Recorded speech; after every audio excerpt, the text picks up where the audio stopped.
Dr. Kyaw Aung has been fighting for the rights of Muslim minority in Myanmar, Rohingya minority, for over 35 years, and has been spending 12 years in prison.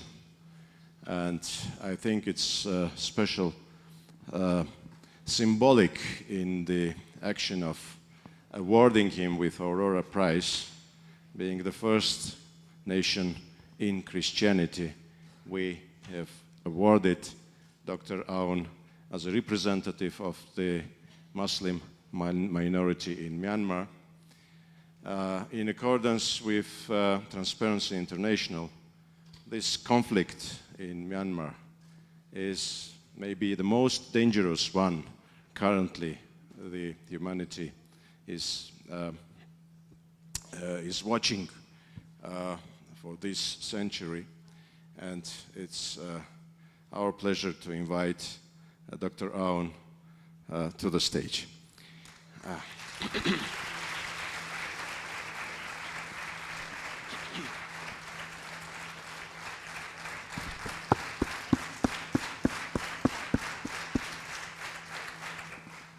It's also my special pleasure to invite Dr. Salbi Ghazarian for moderating of this session. Dr. Salbi Ghazarian is the director of the Institute of Armenian Studies in Southern California University, and founder and the first director of Civilitas Foundation, and for many years she was serving as an advisor to the foreign minister of Armenia. Dr. Salbi Ghazarian is welcome. Welcome to the stage.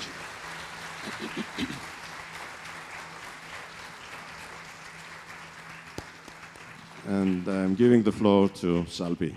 Thank you.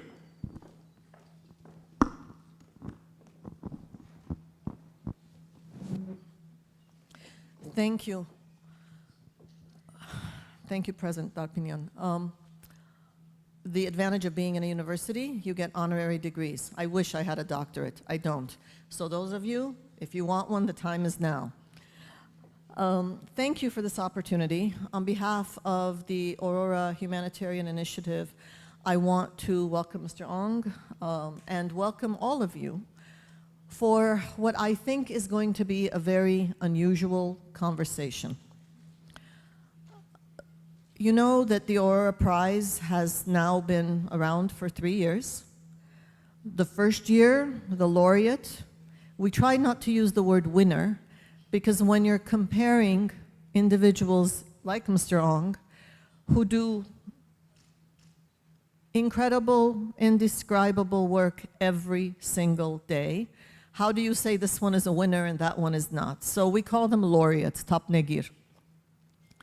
The laureate the first year was Marguerite Barankitse from Burundi, who has in her lifetime of doing humanitarian work saved over 30,000 children. The second year was Dr. Tom Katina, originally from the United States, who lives in Sudan in the Nuba Mountains, and he is the only surgeon in a region of war within 500 miles. So all he does all day, every day, is save lives. And this year, we have Mr. Aung, who lives in Myanmar, or Burma, and is part of an ethnic minority, the Rohingya, who are persecuted. And I'm describing the work of these three people very, very simply, without big adjectives and big adverbs. You know, huge work, saving desperate people. But you can imagine, you saw, this isn't everybody's everyday work. And I have to say that in this case, with this laureate, I think that as an Armenian, I'm looking in the mirror. And let me tell you why, and I think you will agree with me. Burma, Myanmar, is a country of 50-something million people with 135 ethnic groups, with 5-6 religions. And the majority culture does not accept this minority, partly because of their religion, certainly, and I have no idea what other reasons, and we're going to try to understand.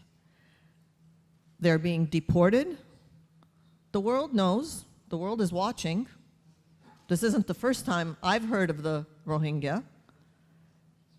The world is watching, and yet the disaster goes on. If that doesn't remind you of us, then I haven't told the story very well. And so what we're going to do today is almost a lesson in how a small, the representative, the very brave, courageous, experienced representative of a very small country at the other end of the world is going to share with us his life, his experiences, his trauma, his cause, and his expectations of us. Some of us, who are a little bit older than most of you, have been doing this for a very long time about Armenians. Not as brave as he is, but the same thing. Little known people, a language nobody understands, at the other end of the world, where the heck is Armenia? And we try to do the same thing. So this is a lesson for us in how hard it is to do what we all try to do when we're looking for equality, fairness, justice in the world. That's a long way of introducing the topic, so thank you again. Mr. Aung, tell us how old you are. Yes. How old are you? Thank you. My age is now 78.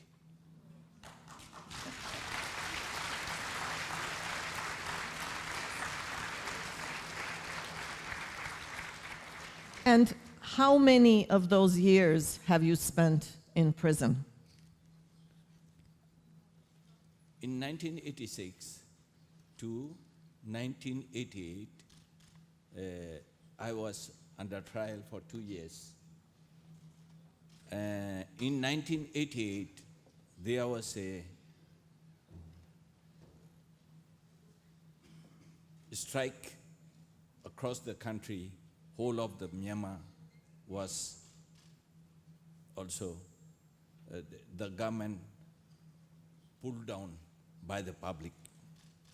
General Niue, dictator Niue, was also pulled down by the citizen in 1988. During this period, the prison in Sitwe was also, the prisoners broke the prison, but I cannot go out from the prison. At that time, no government was there, so Bar Council, all the lawyers discussed, and also they formed a committee to release all the prisoners that when some prisoners cannot go out. So the Bar Council, this committee came to in the prison. All the staff of the prison was fled. They came and also they released me. During these days, I was sick. I can join with my families. At that time, my sons were very young. So then, after a few days, General Somong took the power because there was no government.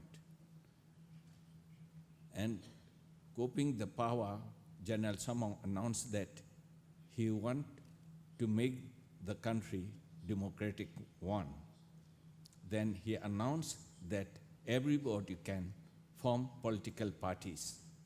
So some of the colleagues, lawyers in Yangon, Rohingya lawyers, they invite me to go there to join with them to form a political party. So I went to Yangon. At that time, we can freely go to Yangon with our national registration card. I went there, then we formed a political party, National Democratic Party for Human Rights. Then I was the vice president of that party. So in 1990 election was approached, then I stand for parliament member from our township, Sitwe, Yakhine State. Sitwe is the capital of Yakhine State. So then Western Commander is not agree for that. So he ordered to investigate who can be win this election. In the meanwhile, you're not in prison, you're out. I was out So you were in prison 2 years, 2 years. and then you came out during this political The case was upheaval. under pending. It was But- still pending. Pending, but this state government also released an order to release all the political prisoners. But at that time, Western Commander investigated my personal purpose, and he ordered to arrest me again to pull up the case from the township Brief. court and send up to So this is when? This in is 1989. so you were in prison 2 years, 2 years you came out, came out. and then you went again. No, then they arrest me again. They pull out the case from the township court and send up it to court martial. Okay. At that time, the army is also in power for the country.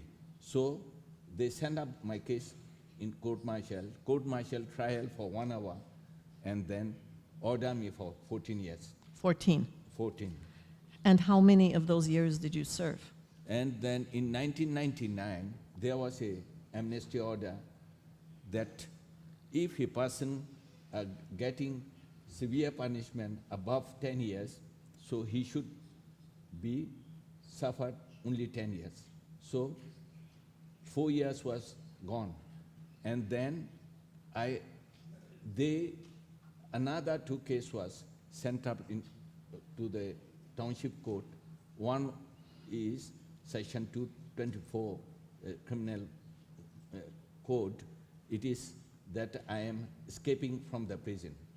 What was the first crime? The very first time you went to prison, what was your crime? First crime is for the farmers, Rohingya farmers.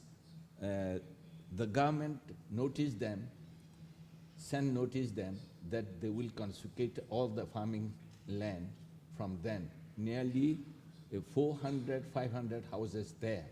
Let me understand.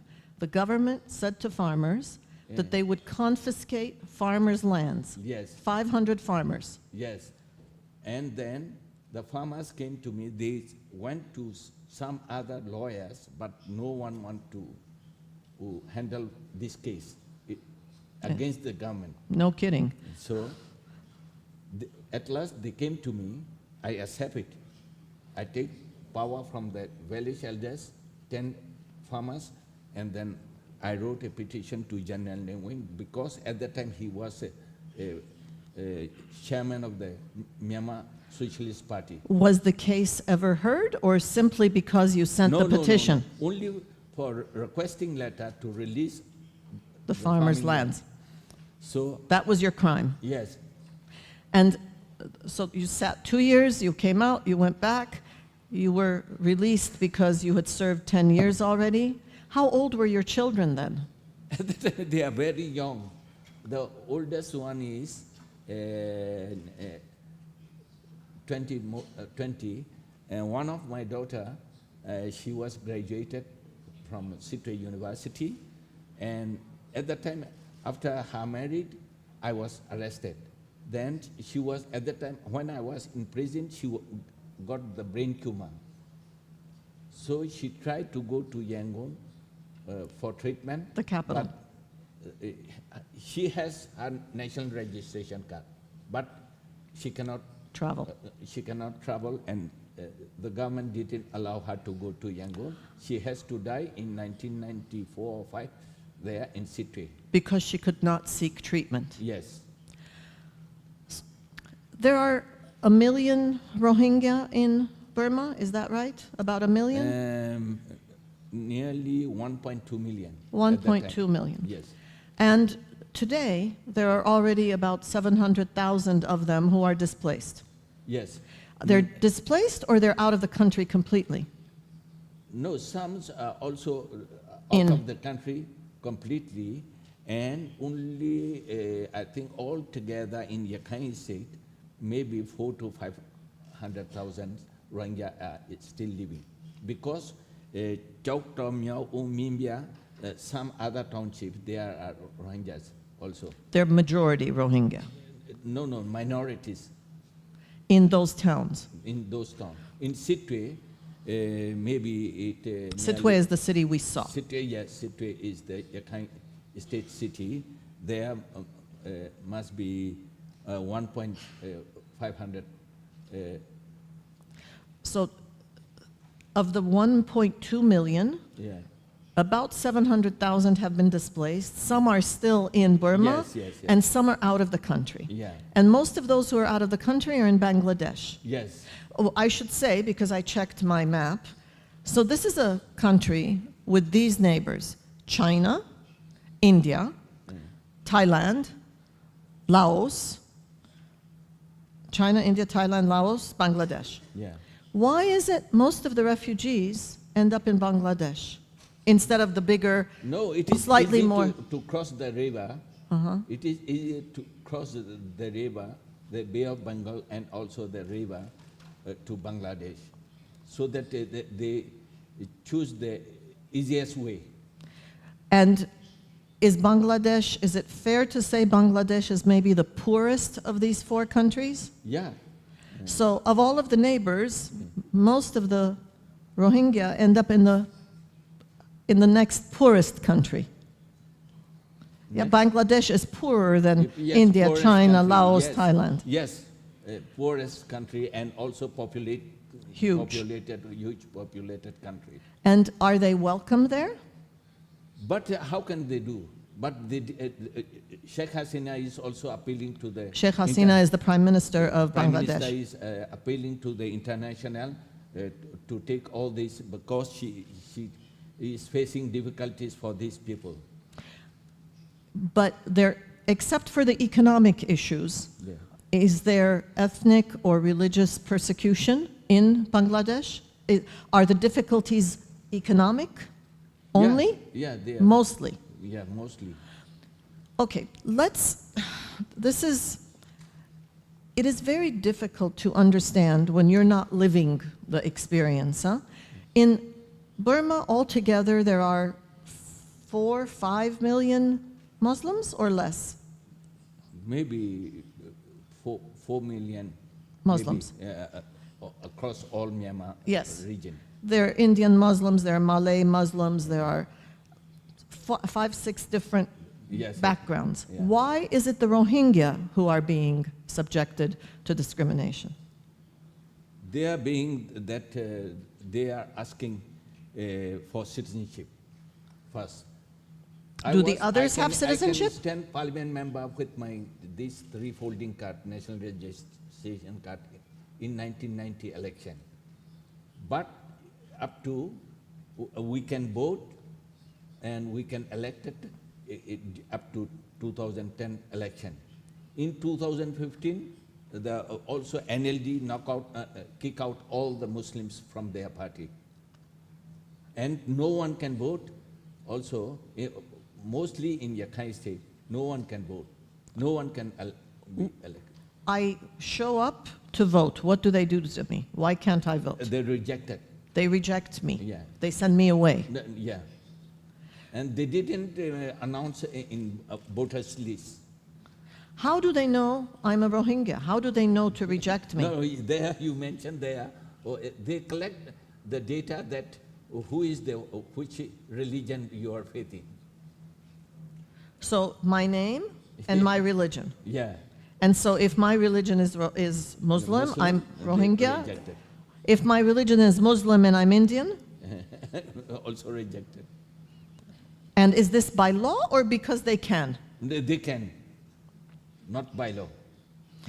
When you say you don't have citizenship, No, I'm the citizen of Myanmar, but this for 1982 citizenship law, we have to apply there. We already applied in 1989 for this citizenship.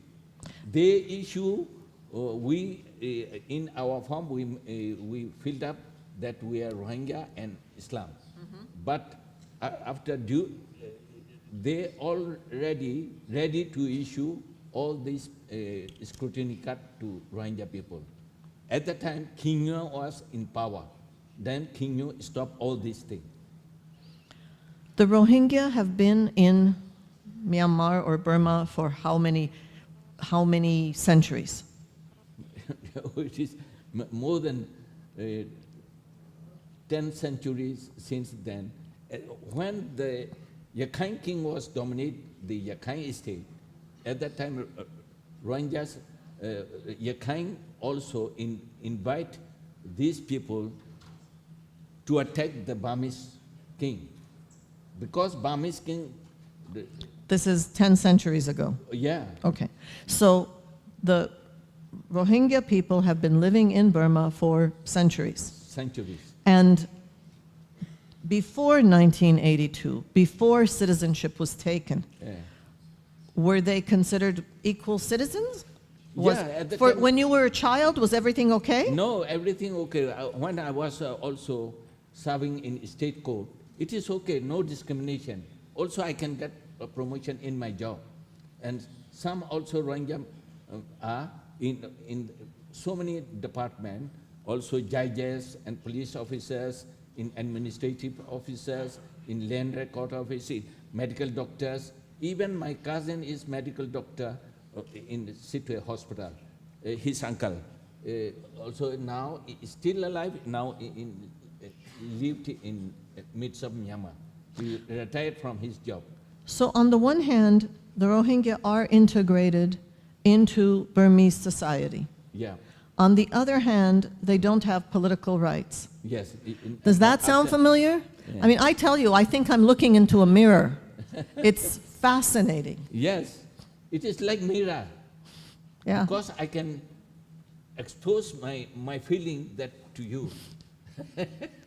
I think that what Aurora offers peoples like ours is an amazing opportunity to truly experience the commonality of suffering, of discrimination, of the search for justice. I really do. It sounds like a speech, I know. I don't mean it like a speech. I mean this, that this is an opportunity to look at someone whom I've never met, in a country I've never seen, I know nothing about, and he's telling me my story.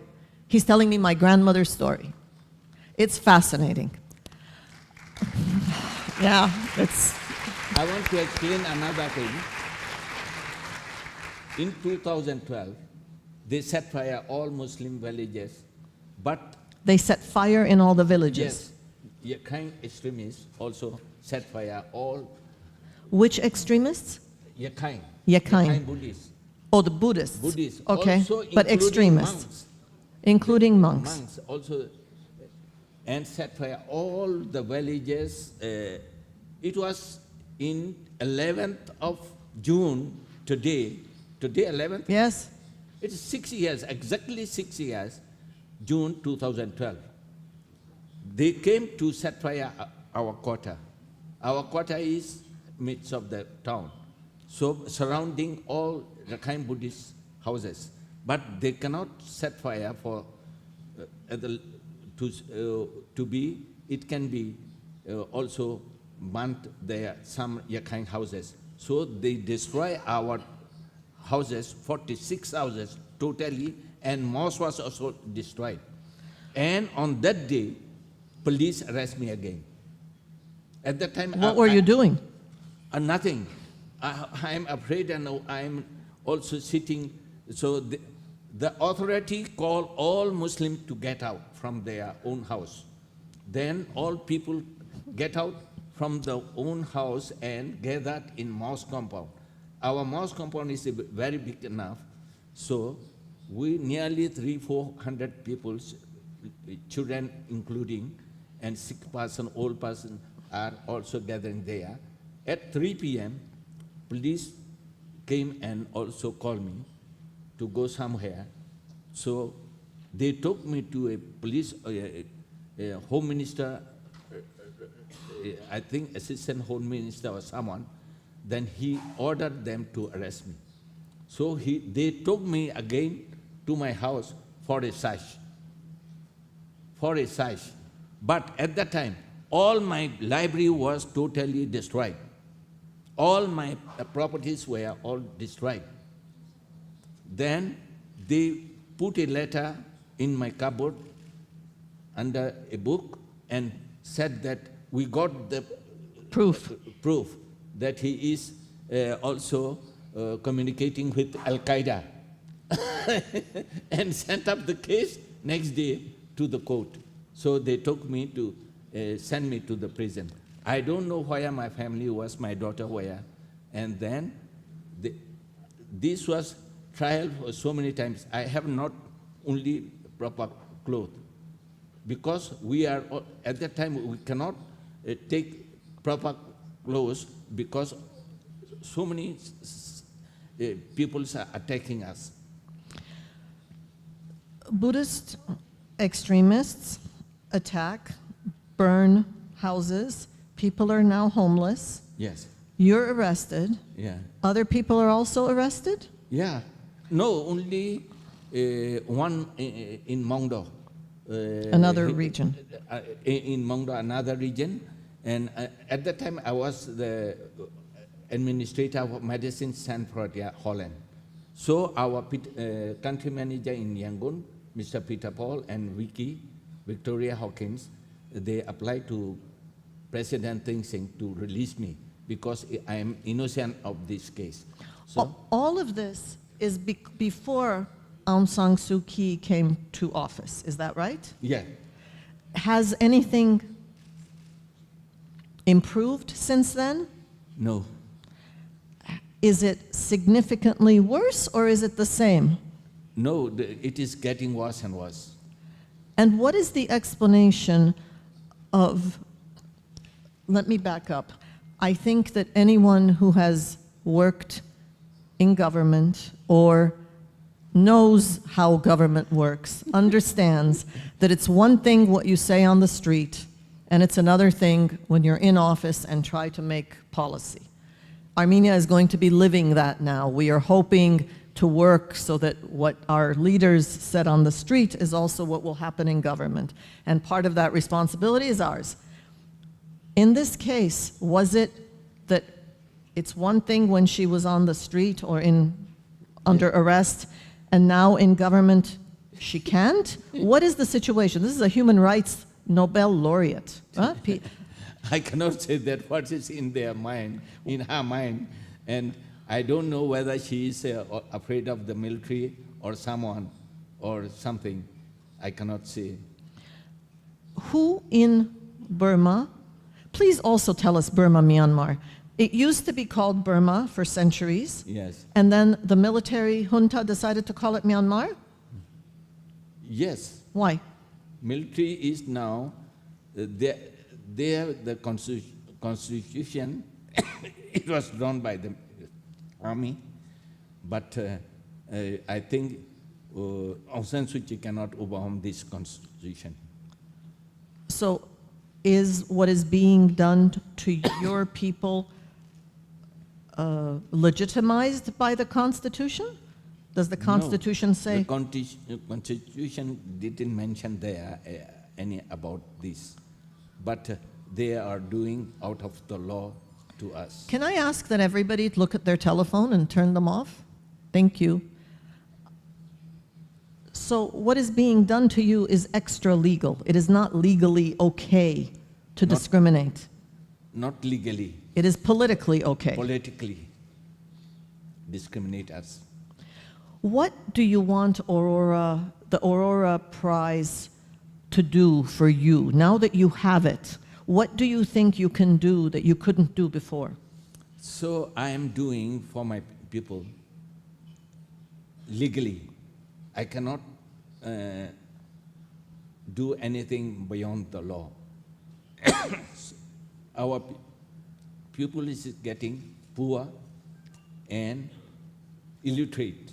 So I am trying to give them education, their children, so that they can know about who is he, from where he was. Of everything you have to solve, you have chosen to work on education Yeah. because you're saying these children are now illiterate. Yes, education is the first priority Why? in my mind. Why? Because without education, our people can die 500 to 1,000 a year, lack of health care. But this community will die within 10 years, it can disappear. The government can allege them that they are illiterate, they are illegal immigrant from Bangladesh. And if they're educated, Who? if your people are educated, what happens? How does that change? They can know that they are the citizen of this country. They can argue for their rights.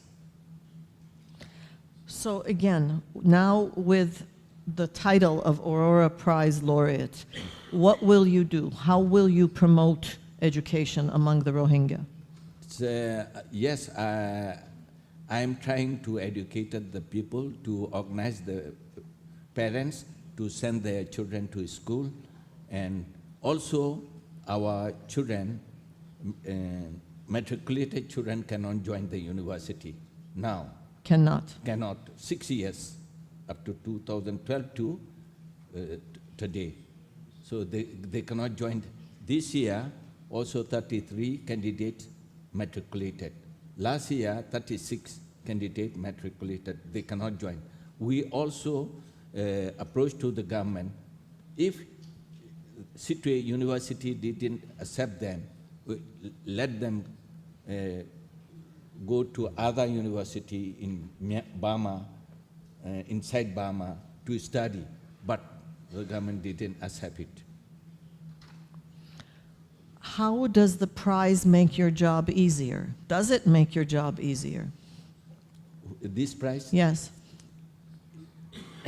I am trying to educate it and for healthcare, and some area they are very poor. Sometimes they cannot get rice easily. So we are distributing rice, asking our colleagues in Yangon to send some money, and we buy it. And there are two kinds of refugees. One kind is IDPs. One kind is registered IDPs. Another kind is unregistered. In downtown, there is a quarter, 2-3 quarters, also this combined. It was surrounded by Yakai. They cannot go out anywhere. So that they have to beg from other countries for this rice and donation. So you know that the word, anybody who is for some reason pushed out of their home or leaves their home because they can't stay for economic or political or religious reasons is called a displaced person. If you leave your country, you're a refugee. If you stay in your country, you're an internally displaced person. You're an IDP. IDPs are of two kinds. Those who are, he's an IDP. He's displaced in his own country. And you're either registered with the government or you're not. Now, if you're saying that in this region, even though you live there and you're in your own country, you can't leave that space. No. So it's like an open-air prison. Yeah, open-air prison. So for It's health, very difficult to come here for me. I asked for invitation letter from Aurora, so they sent it. So I attached this invitation and I applied for my travel permit. and it worked. And, so that it takes 20 days to get it. When you go back, will you be in trouble? I cannot say, but I have to assure that I will be back within 45 days. They mentioned there in the forms there. Also, 2 sureties has to sign there that he will come back. And the hotel in Yangon also accept that we will grant him for 45 days and he will go back after within 45 days. The Aurora Prize is $100,000 to the laureate and $1 million to be distributed to organizations that you think are doing good work. Yeah. What are those organizations? Medicine Sans Frontier, Doctors UK. Without Borders, Doctors Without Borders, UK. UK. I work for Holland. You work for Doctors Without Borders in Holland. Holland. Of Holland, okay. In City. But UK, MSF UK is working in Bangladesh, refugee camp for these children and for this displaced person. And Mercy is working in Malaysia and in City. Mercy? Mercy, Malaysia, and in City, in nearby, there is a hospital. Also, they are also doing their good job. Mercy is a Catholic organization. Mercy, I don't know that this is Malaysian. No, it's a Malaysian organization. Mercy, yeah. And ICMC is also working in Malaysia and abroad for these migrant people. ICMC is the Catholic ICMC organization. ICMC is also working in Malaysia. So the $1 million Aurora Fund will go to these 3 organizations. 3 organizations.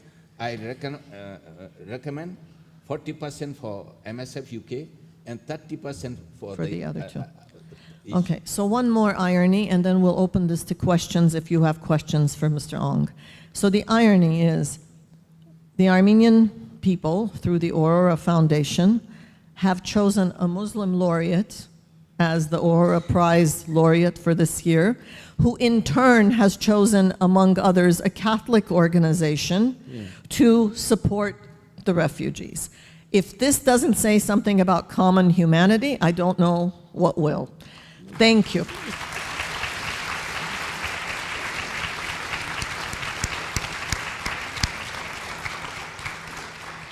We have traveling microphones, yeah?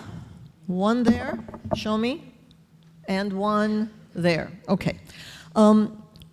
If you have questions, first of all, I need to see you. Would you raise your hands if you have questions so I can figure out how to do this? Okay, until you figure it out, I'm going to ask Bo, Mr. Aung's son, a question. So if you would give Bo the microphone, please. And Bo, if you would stand up and face the audience when you answer the question. It's a very simple question. You are your father's son, and you live in Thailand, where you also do human rights work. And your father has already been in and out of prison, and he may be in and out of prison again. And that sounds so easy when I say it, right? You know, you may go to the park tomorrow. He may be in and out of prison again, and yet you do the job you do. Tell us how it feels to be your father's son, to be your own human rights advocate. And slowly, please, so that the interpreter catches up with you. Thailand was a democratic country for a long time. They have a rule of law. So Myanmar was under the control of dictatorship for a long time. So in Thailand, now currently they have a military government. Even though there is military government, they have the rule of law.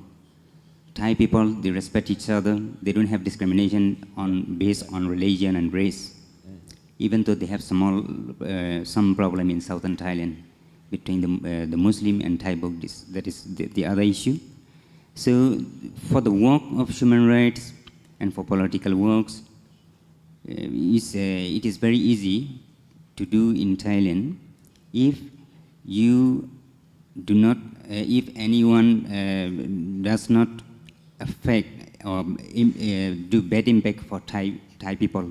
I mean, if I don't attack Thai people, they respect us, there is no problem. But in Myanmar, there are many groups especially the different groups.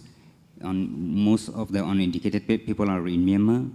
The people have a jealousy to each other, even among the Muslim and among the Rakhine Buddhists and also the others. So they are jealous of each other. That is why they always have hatred in their mind. I mean, most of the people. There are also many good people in Myanmar. When we compare like that, we have to compare with percentage. So in Thailand, most of the people are good. Maybe there are some corrupt officers. That is a different issue. So that is why, even though I work very hard in Thailand for anti-human trafficking, they protect me. Thai military and also intelligence officers, the police, immigration, they protected me. Thank you.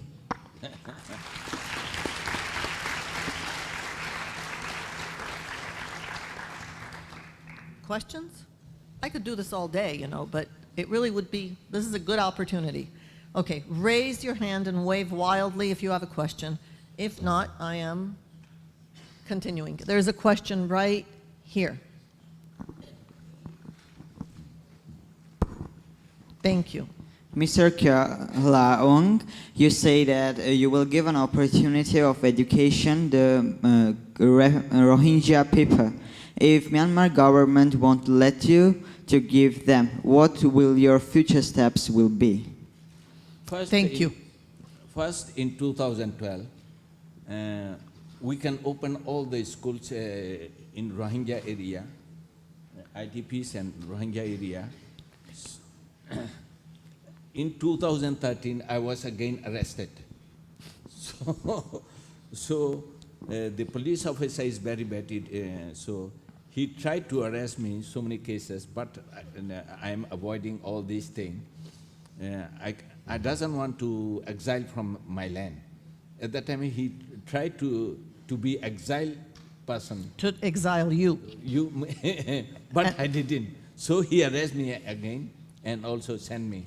So if you left the country, they would be happy. Yeah, happy. But you're not going. No. There you go.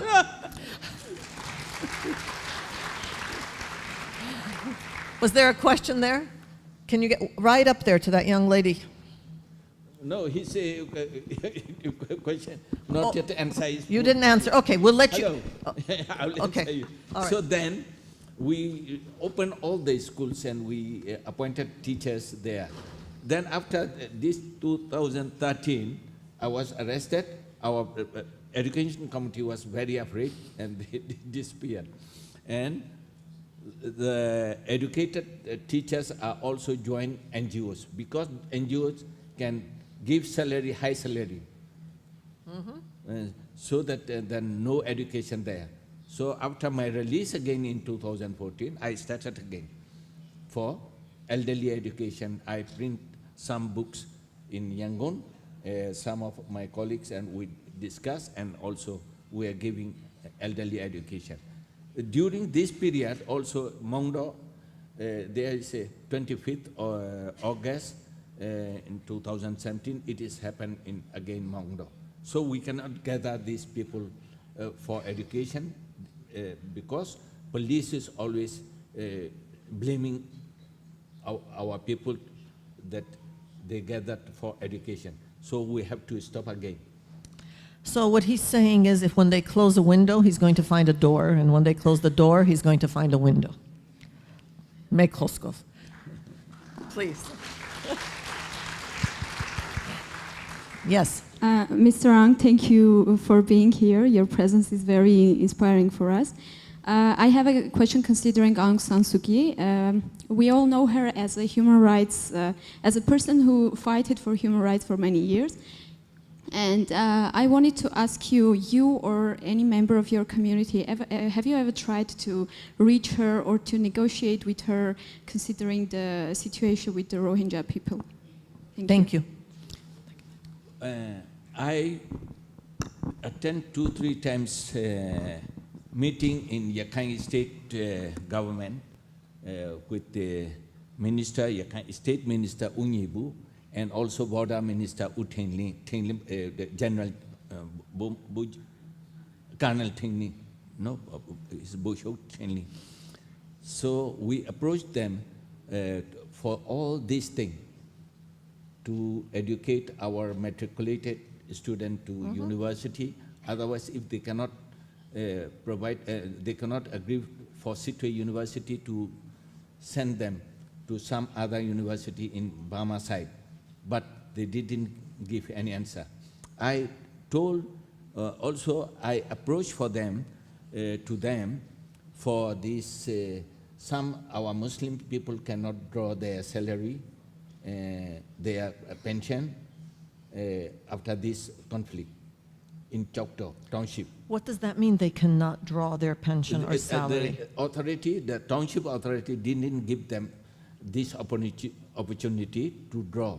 And also they cannot draw from their Bank accounts? bank account. So they called me and also said the names of this list. So I approached to this minister and border minister, but at last I also approached to UN. Then they discuss and also they order to give them their bank from their bank account and the pension salary. Are there other legal advocates for the Rohingya within Myanmar? No, everybody is very afraid in Yangon, but they didn't. Yangon is the capital. Yeah. Okay. But not in the areas where Rohingya No, live? not in the area. No one can travel there. No one can travel from Yangon to Sittwe to help us to see our condition.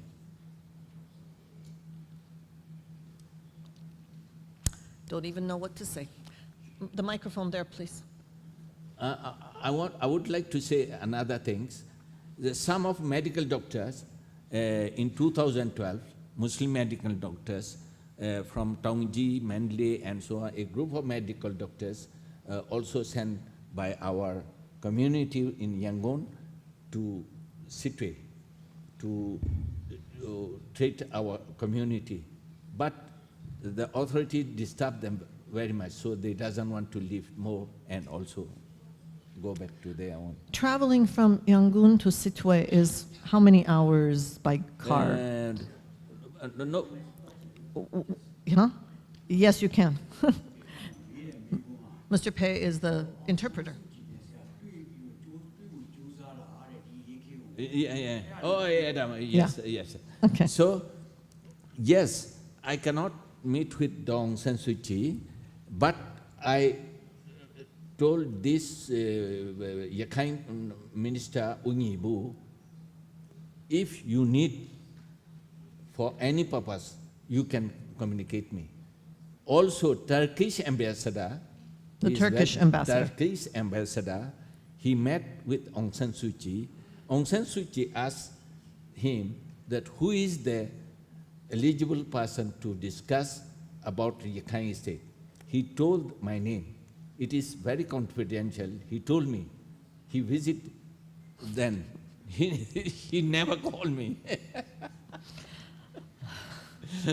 The ironies of history, please. Your incredible work is very inspiring.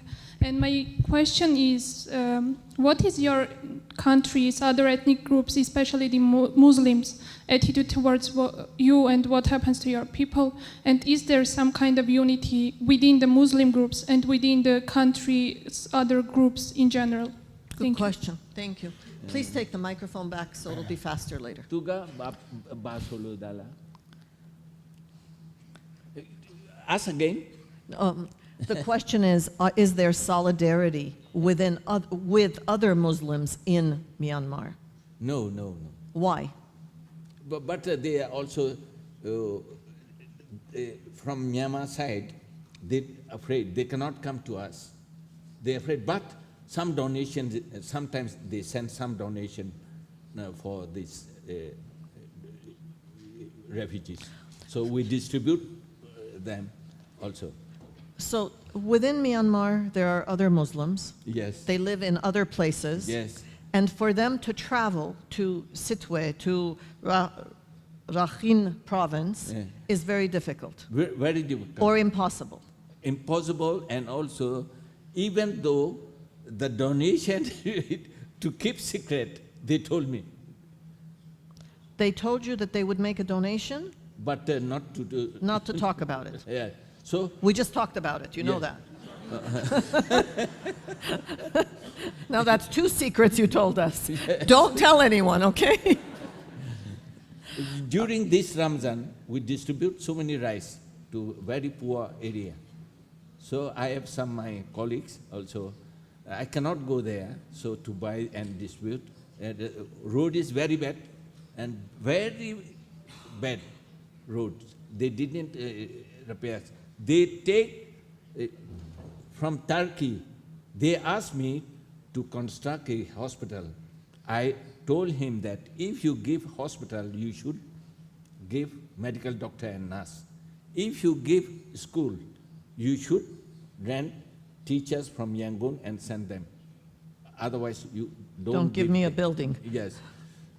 And then he asked me, how many miles we have to construct the road? I told him that, expecting that 16. He gives some donation to the, but directly he cannot give. This is It the Republic of Turkey? Yes, he gave it to Yakai minister. Then they spend only some repair, and also they use all in Yakai village. We wouldn't know how that It goes. is the correct thing, I am telling you. And another thing, if a patient, Red Cross took the patient in their car to hospital, halfway, police asked for money from the patient. From the patient, not Patient from the and- Red Cross. Not from the Red Cross. So that the police, Would there they is a ask if patient you... care, also they have to give. In hospital, Muslims are also kept in separate room, males and female together, and no light, nothing. You cannot keep your phone there. No food, nothing. Would the police also ask for money from a non-Rohingya traveler in the Red Cross car? No, non-Rohingya can, they can easily go to hospital. If there is emergency case, referring from this Masi to General Hospital, so Red Cross car has to come and pick this patient to hospital. Young man right here, 4th row. No, that's the 5th row. This is really suffering we are. Yeah. Yeah.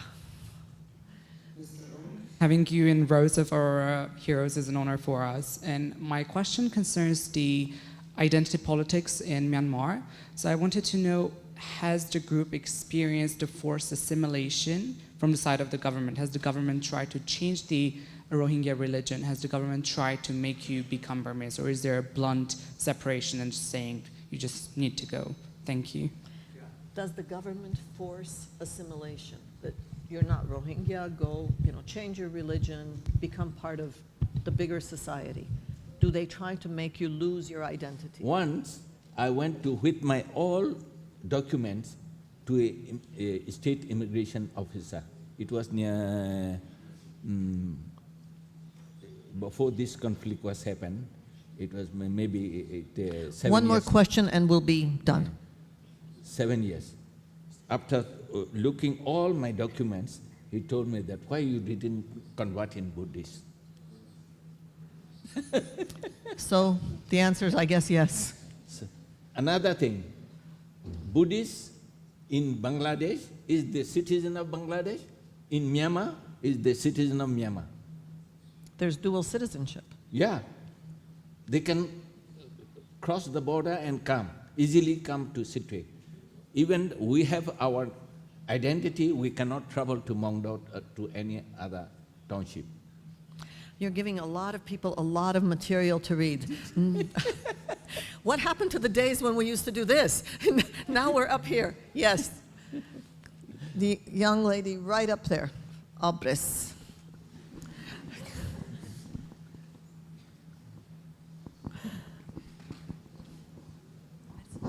Thank you so much. I feel this question is really important. I visited your country back in 2014, traveled around. Amazing people, I would say. But I also noticed something important. So when I visited the capital city, which is no longer Yangon, I noticed a big highway, but no cars. I was told by some of the hotels that if a government employee visits an area, the Wi-Fi connection suddenly increases. As soon as they leave, it decreases.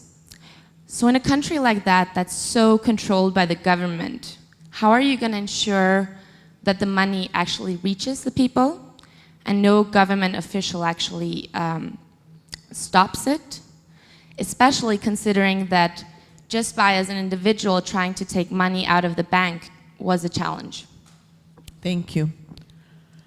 If the government is that powerful that they can change situations, increase Wi-Fi speed, lower it, a government official comes, we look good, government official goes, how do you, one individual, make change in a country if the government is that strong?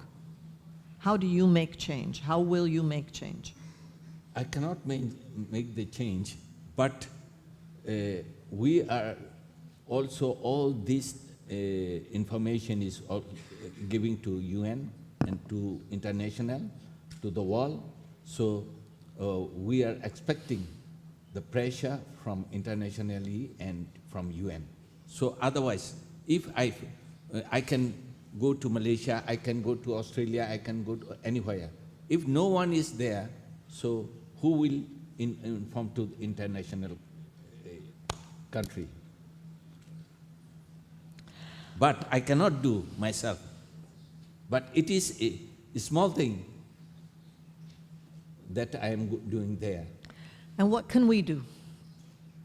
That's your last statement. What can we do? What can we do to help? You should take information and you should organize the UN and other countries for us.